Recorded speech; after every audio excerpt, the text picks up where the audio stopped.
Here's the book Think and Grow Rich by Napoleon Hill, and chapter 2, Faith, Visualizing and Belief in Attaining of Desire. The second step towards riches. Faith is the head chemist of the mind. When faith is blended with the vibration of thought, subconscious mind instantly picks up vibration, translates it into spiritual equivalent, and transmits it to infinite intelligence. As in the case of prayer, the emotions of faith, sex, and love are the most powerful of all the major positive emotions. When the three are blended, they have the effect of coloring the vibration of thought in such a way that it instantly reaches the subconscious mind where it is changed into its spiritual equivalent, the only form that induces a response from infinite intelligence. Love and faith are psychic related to the spiritual side of man. Sex is purely biological and related only to the physical. The mixing or blending of these three emotions has the effect of opening a direct line of communication between the finite thinking of man and infinite intelligence.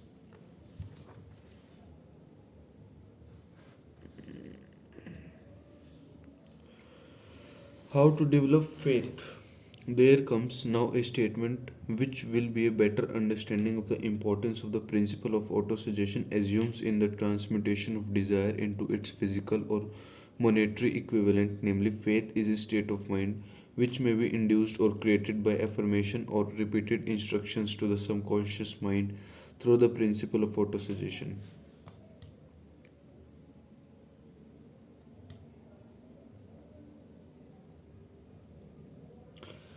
As an illustration, consider the purpose for which you are presumably reading this book. The object is naturally to acquire the ability to transmute the intangible thought impulse of desire into its physical counterpart, money. By following the instructions laid down in the chapters on autosuggestion and the subconscious mind, as summarized in the chapter on autosuggestion. Hmm. Autosuggestion in the subconscious mind, as summarized in the chapter on autosuggestion, you may convince the subconscious mind that you will believe you will receive that for which you ask, and it will act upon that belief, which your subconscious mind passes back to you in the form of faith, followed by definite plans for procuring that which you desire. The method by which one develops faith where it does not already exist is extremely difficult to describe, almost as difficult in fact as it would be describe the color of red to a blind man who has never seen color and has nothing with which to compare what you describe to him. Faith is a state of mind which you may develop at will after you have mastered the 13 principles, because it is a state of mind which develops voluntarily through application and use of these principles. Repetition of affirmation of orders to your subconscious mind is the only known method of voluntary development of the emotions of faith.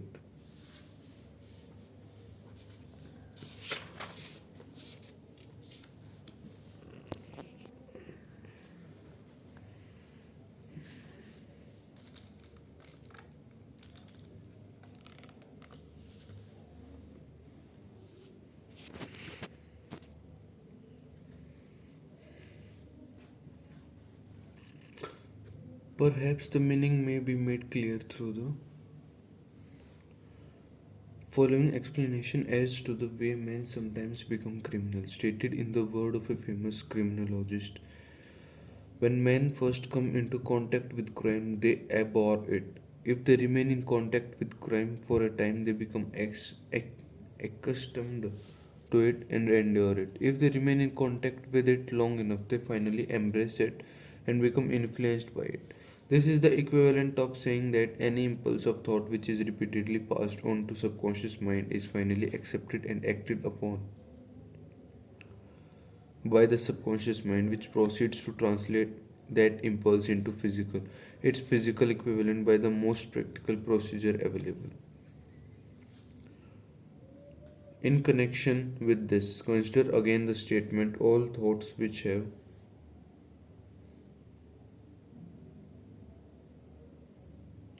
In connection with this, consider again the statement all thoughts which have been emotionalized, given feeling, and mixed with faith begin immediately to translate themselves into their physical equivalent or counterpart. The emotions or the feeling portion of thoughts are the factors which give thoughts vitality, life, and action. The emotion of faith, love, and sex, when mixed with any thought impulse, give it a greater action than any of these emotions can do singly.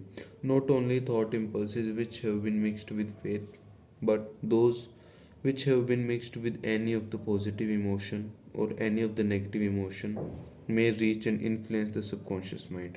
From this statement, you will understand that the subconscious mind will translate into its physical equivalent. A thought impulse of a negative or destructive nature just as readily as it will act upon thought impulses of a positive or a constructive nature. This accounts for the strange phenomena which so many millions of people experience, referred to as misfortune or bad luck. There are millions of people who believe themselves doomed to poverty and failure because of some strange force over which they believe they have no control. They are the creators of their own misfortunes because of this negative belief, which is picked up by the subconscious mind and translated into its physical equivalent. This is an appropriate place at which to suggest again that you may benefit by passing on to your subconscious mind any desire which you wish translated into its physical or monetary equivalent.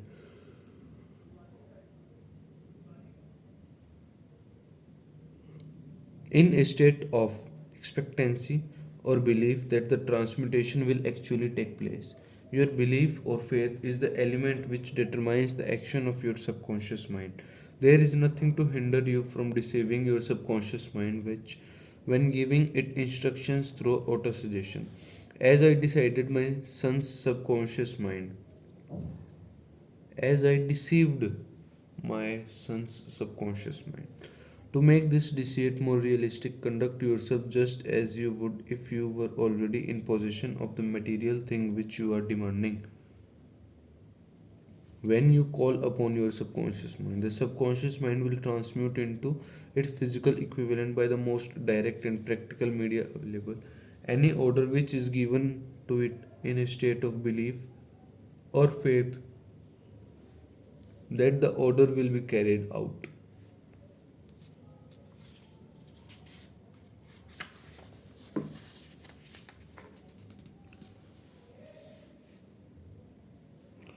Surely enough has been stated to give a starting point from which one may through experiment and practice acquire the ability to mix faith with any order given to the subconscious mind. Perfection will come through practice, it cannot come by merely reading instructions. If it be true that one may become a criminal by association with crime, and this is a known fact. It is equally true that one may develop faith by voluntarily suggesting to the subconscious mind that one has faith. The mind comes finally to take on the nature of the influences which dominate it. Understand this truth, and you will know why it is essential for you to encourage the positive emotions as dominating forces of your mind and discourage and eliminate negative emotions. A mind dominated by positive emotions become a favorable abode for the state of mind known as faith. A mind so dominating may at will give the subconscious mind instructions which it will accept and act upon immediately. Faith is a state of mind which may be induced by autosuggestion. All down the ages, the religionists have admonished struggling humanity to have faith in that, in this, that, and the other dogma or creed, but they have failed to tell people how to have faith. They have not stated that faith is a state of mind and that it may be induced by self suggestion.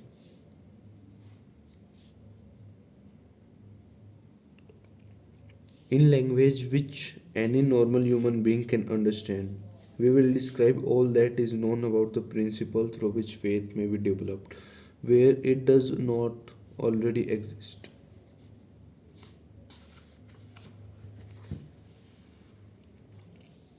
Have faith in yourself, faith in the infinite. Before we begin, you should be reminded again that faith is the eternal elixir which gives life, power, and action to the impulse of thought. The foregoing sentence is worth reading a second time, and a third time, and a fourth. It is worth reading aloud. Faith is the starting point of all accumulation of riches. Faith is the basis of all miracle and all mysteries which cannot be analyzed by the rules of science. Faith is the only known antidote for failure. Faith is the element, the chemical, which, when mixed with prayer, gives one direct communication with infinite intelligence. Faith is the element which transforms the ordinary vibration of thought created by the finite mind of man into the spiritual equivalent. Faith is the only agency through which the cosmic force of infinite intelligence can be harnessed and used by man.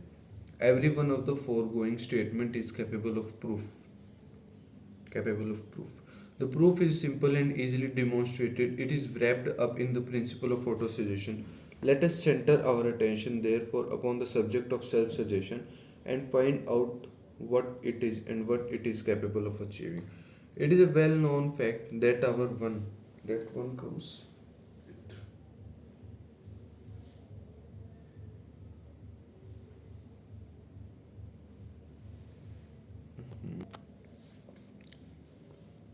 It is a well known fact that one comes finally to believe whatever one repeats to oneself, whether the statement be true or false. If a man repeats a lie over and over, he will eventually accept the true lie as truth. Moreover, he will believe it to be the truth. Every man is what he is because of the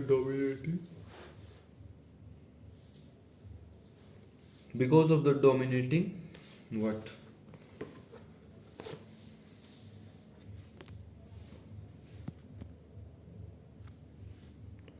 dominating thoughts which he permits to occupy his mind, thoughts which a man deliberately places in his own mind and encourages with sympathy, and with which he mixes any one or more of the emotions, constitute the motivating forces which direct and control his every moment, act, and deed.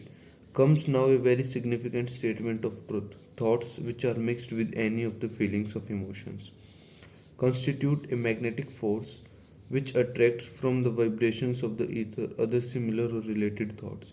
A thought, thus magnetized with emotion, may be compared to a seed which, when planted in fertile soil, germinates, grows, and multiplies itself over and over again until that which was originally one small seed becomes countless million of seeds of the same brand. The ether is a great cosmic mass of eternal forces of vibration. It is made up of both destructive vibration and constructive vibration. It carries at all time vibration of fear, poverty, disease, failure, misery, and vibration of prosperity, health, success, happiness just as surely as it carries the sound of hundreds of orchestrations of music and hundreds of human voices, all of which maintain their own individuality and means of identification through the medium of radio. From the great storehouse of the ether, the human mind is constantly attracting vibrations which harmonized with that which dominates the human mind. Any thought, idea, plan, or purpose which one holds in one's mind from the vibration of the ether, sorry, a host of its relative adds these relatives to its own force and grows until it becomes the dominating, motivating master of the individual in whose mind it has been housed. Now let us go back to the starting point and become informed to as how the original seed of an idea, plan, or purpose may be planted in the mind. The information is easily conveyed, and any idea, plan, or purpose may be placed in the mind through repetition of thought. This is why you are asked to write out a statement of your major purpose or definite chief aim, commit it to memory, and repeat it in audible words day after day until these vibrations of sound have reached your subconscious mind. We are what we are because of the vibrations of thought which we pick up and register through the stimuli of our daily environment. Resolve to throw off the influences of any unfortunate environment and to build your own life to order. Taking inventory of mental assets and liabilities, you will discover that your greatest weakness is lack of self confidence. This handicap can be surmounted and timidity translated into courage. Through the aid of the principle of autosuggestion, the application of this principle may be made through a simple arrangement of positive thought impulses stated in writing, memorized and repeated until they become a part of the working equipment of the subconscious faculty of your mind. Self confidence formula first. I know that I have the ability to achieve the object of my definite purpose in life. Therefore, I demand of myself.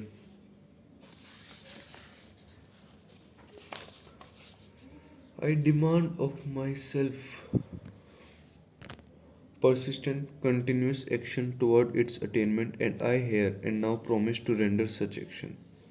Second, I realize the dominating thoughts of my mind will eventually produce themselves in outward physical action and gradually transform themselves into physical reality. Therefore, I will concentrate my thoughts for 30 minutes daily upon the task of thinking of the person I intend to become, thereby creating in my mind a clear mental picture of that person. Third, I know through the principle of autosuggestion, any desire that I persistently hold in my mind will eventually seek expression through some practical means of attaining the object back of it. Therefore, I will devote 10 minutes daily to demanding of myself the development of self confidence. Fourth, I have clearly written down a description of my definite chief aim in life, and I will never stop trying until I shall have developed sufficient self confidence for its attainment.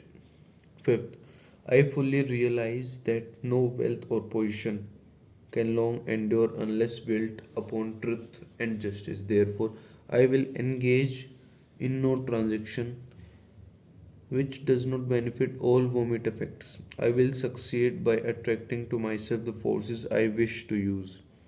And the cooperation of other people, I will induce others to serve me. Because of my willingness to serve others, I will eliminate hatred, envy, jealousy, selfishness, and cynicism by developing love for all humanity. Because I know that a sorry, I know that a negative attitude towards others can never bring me success. Negative attitude towards others can never bring me.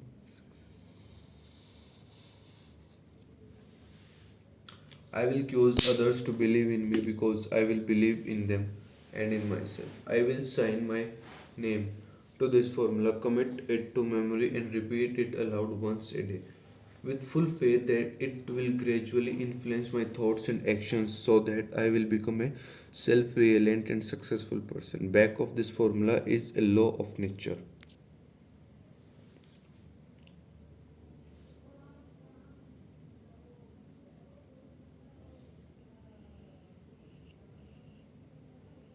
Back of this formula is a law of nature which no man has yet been able to explain. It has baffled the scientists of all ages. The psychologists have named this law autosuggestion and let it go at that. The name by which one calls this law is of importance, little importance. The importance factor about it is it works for the glory and success of mankind if it is used constructively. On the other hand, if used destructively, it will destroy just as readily. In this statement may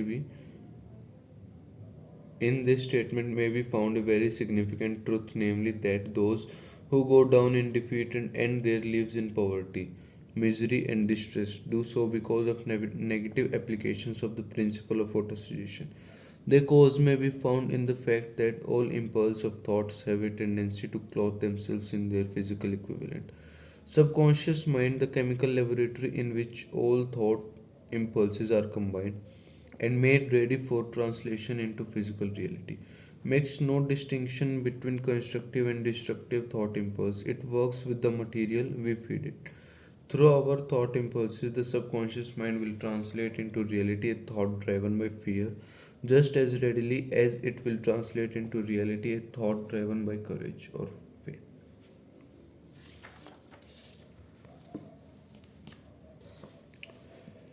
The pages of medical history are rich with illustrations of cases of suggestive suicide. A man may commit suicide through negative suggestion just as effectively as by any other means.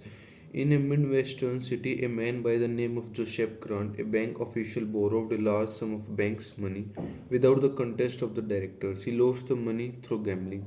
One afternoon, the bank examiner came and began to check the accounts. Grant left the bank, took a room in a local hotel, and when they found him 3 days later, he was lying in bed, wailing and mourning, repeating over and over those words, "My God, this will kill me.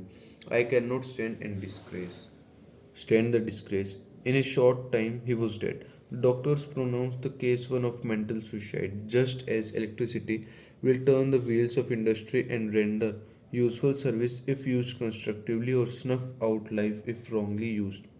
So will the law of autosuggestion lead you to peace and prosperity or down into the valley of misery, failure, and death, according to your degree of understanding and application of it.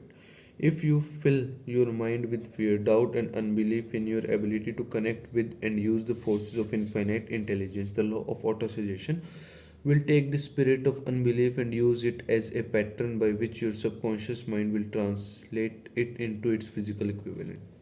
This statement is as true as the statement that 2 and 2 are 4. Like the wind which carries one ship east and another west, the law of autosuggestion will lift you up and pull you down according to the way you set your sails of thought. Hmm. The law of autosuggestion, through which any person may rise to altitude of achievement which stagger the imagination, is well described in the following verse. If you think you are beaten, you are. If you think you dare not, you don't. If you like to win but you think you can't, it is almost certain you won't. You won't. If you think you will lose, you are lost. For out of world we found. Success begins with the fellow's will. It's all in the state of mind. If you think you are outclassed, you are. You have got to think high to rise. You have got to be sure of yourself before you can even win a prize. Life's battle don't always go to the stronger or faster man, but soon or late the man who wins is the man who thinks he can. Life's battle don't always go to the stronger or faster man, but soon or late the man who wins is the man who thinks he can. Observe the words which have been emphasized, and you will catch the deep meaning which the poet had in mind. Somewhere in your makeup, perhaps in the cells of your brain, there lies sleeping the seed of achievement which, if aroused and put into action, would carry you to heights such as you may never have hoped to attain, just as a master musician may cause the most beautiful strains of music to pour forth from the strings of a violin.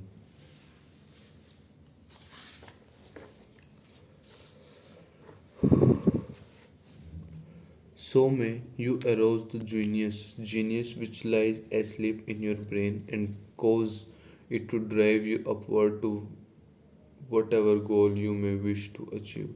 Abraham Lincoln was a failure at everything he tried until he was well past the age of 40. He was a Mr. Nobody from nowhere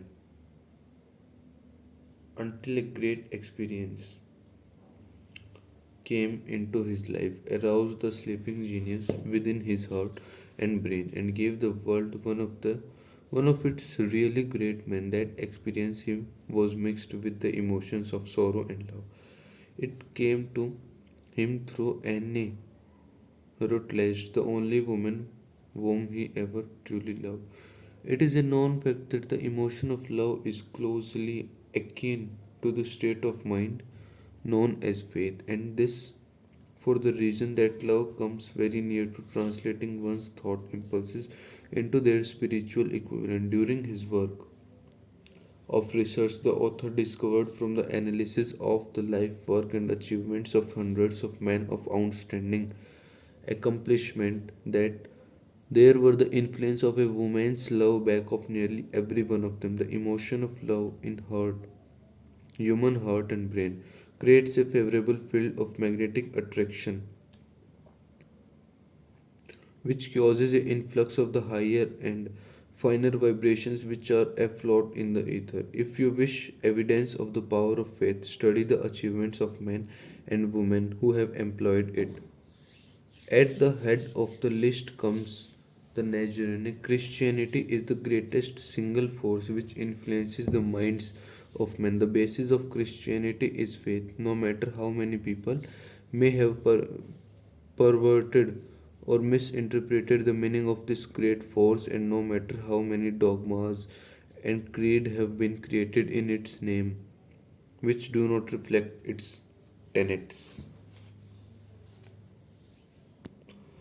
The sum and substance of the teaching and the achievements of Christ, which may have been interpreted as miracles, were nothing more nor less than faith. If there are any such phenomena as miracles, they are produced only through the state of mind known as faith. Some teachers of religion and many who call themselves Christians neither understand nor practice faith. Let us consider the power of faith as it is now being demonstrated by a man who is well known to all of civilization, Mahatma Gandhi of India.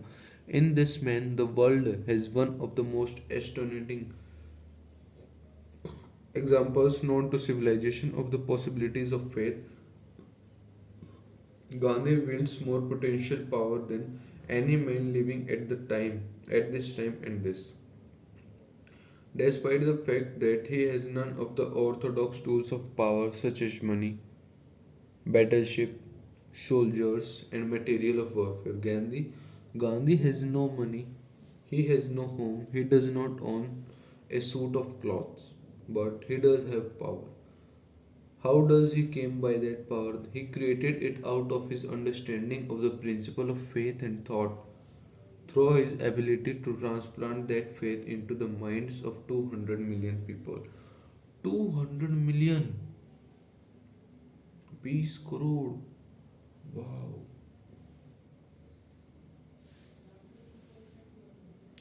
Gandhi has accomplished through the influence of faith that which the strongest military power on earth could not and never will accomplish through soldiers and military equipment. He has accomplished the astounding feat of influencing 200 million mind to coalesce and move in unison as a single mind. What other force on earth except faith could do as much? Wait, I have to move to 71 page number and reached on 60. There will come a day when employees as well as employers will discover the possibilities of faith. That day is dawning. The whole world has made ample opportunity during the recent business depression to witness what the lack of faith will do to business. Surely civilization has produced a sufficient number of intelligent human beings to make use of this great lesson which the depression has taught the world. During this depression, the world has evidence in abundance that widespread fear will paralyze the wheels of industry and business. Out of this experience will arise leaders in business and industry who will profit by the example which Gandhi has set for the world and will apply to business the same tactics which he has used in building the greatest following known in the history of the world. These leaders will come from the rank and file of the unknown men who now labor in the steel plants, the coal mines, and automobile factories, and in the small towns and cities of America. Business is due for a reform. Make no mistake about this, the method of the past based upon economic combination of force and fear will be supplanted by the better principles of faith and cooperation. Men who labor will receive more than daily wages. They will receive dividends from the business, the same as those who supply the capital for business. But first, they must give more to their employers and stop this bickering and bargaining by force. At the expense of the public, they must earn the right to dividends. Moreover, and this is the most important thing of all, they will be led by leaders who will understand and apply the principles employed by Mahatma Gandhi. Only in this way may leaders get from their followers.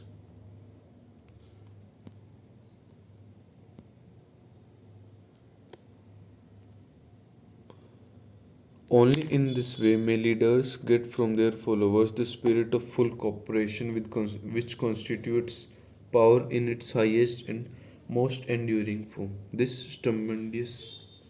Stupendous, this stupendous machine age in which we live and from which we are just emerging has taken the soul out of men. Its leaders have been driven men as though they were pieces of cold machinery. They were forced to do so by the employees who have bargained at the expense of all concerned to get and not to give. The watchword of the future will be human happiness and contentment. And when this state of mind shall have been attained, the production will take care of itself more effectively than anything that has ever been accomplished where men did not and could not fix faith in individual interest with their labor because of the need for faith and cooperation in operating business and industry. It will be both interesting and profitable to analyze an event which provides an excellent understanding of the method by which industrialists and businessmen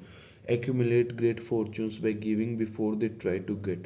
The event chosen for this illustration dates back to 1900 when the US Steel Corporation was being formed. As you read the story, keep in mind these fundamental facts and you will understand how ideas have been converted into used fortunes.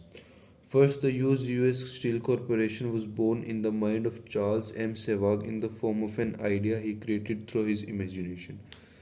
Second, he mixed faith with his idea. Third, he formulated a plan for the transmission of his idea into physical and financial reality.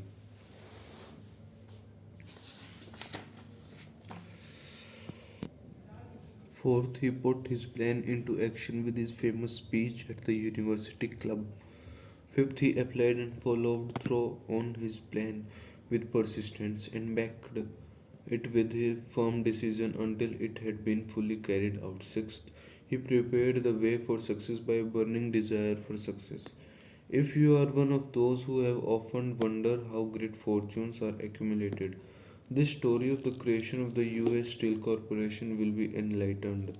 If you have any doubt that man can think and grow rich, this story should dispel that doubt because you can plainly see in the story of the US Steel the application of a major portion of the 13 principles described in the book. This astounding description of the power of an idea was dramatically told by John Lowell in the New York World Telegram. With Woz Tracy it is here reprinted. I am gonna skip this letter.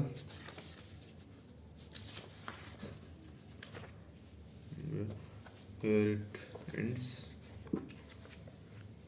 The dramatic story of big business, which you have just finished, was included in this book because it is a perfect illustration of the method by which desire can be transmuted into its physical equivalent. Equivalent.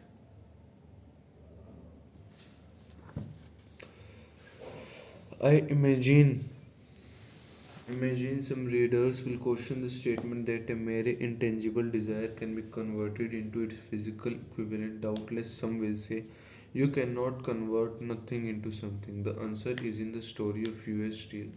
That giant organization was created in the mind of one man. The plan by which the organization was provided with the steel mills that gave it financial stability was created in the mind of the same man. his faith, his desire, his imagination, his persistence were the real ingredients that went into US Steel. The steel mills and mechanical equipment acquired by the corporation after it had been brought into legal existence were incidental, but careful analysis will disclose the fact that the appraised value of the properties acquired by the corporation increased in value by an estimated $600 million by the mere transaction which consolidated consolidated them under one management. In other words, Charles M. Savag's idea, plus the faith with which he conveyed it to the minds of J.P. Morgan and the other, was marketed for a profit of approximately $600 million, not an insignificant sum for a single idea. What happened to some of the men who took their share of the million of dollars of profit made by this transaction is a matter with which we are not now concerned. The important feature of the astounding achievement is that it serves as unquestionable evidence of the soundness of the philosophy described in this book, because this philosophy was the warp and the woof of the entire transaction. Moreover, the practicability of the philosophy has been established by the fact that the US Steel Corporation prospered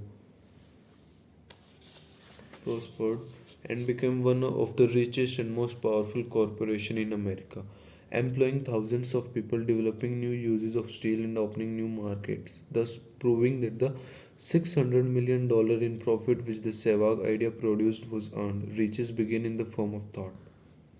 Amount is limited only by the person in whose mind the thought is put into motion. Faith removes limitation.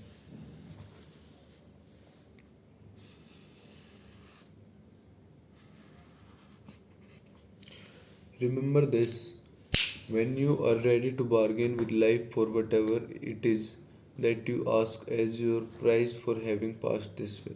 Remember also that the man who created the US Steel Corporation was practically unknown at the time. He was merely Andrew Carnegie Man Friday until he gave birth to his famous idea. After that, he quickly rose to a position of power, fame, and riches. Now, look at this. There is nothing in this. You can pause and read from here. Page 2 of the letter. I'm not going to read it. Page 3. Done. Page 4. Page 5. Page 6. And this is the last section. This one. Okay. Last page of this chapter 2. There are no limitations to the mind except those we acknowledge. Both poverty and riches are the offsprings of thought. Oh, both poverty and riches are the offsprings of thought. Chapter 2 completed. Chapter 3 auto suggestion. We will cover it in our next video. Till then, take care, keep learning. Bye bye. Love you. Thank you.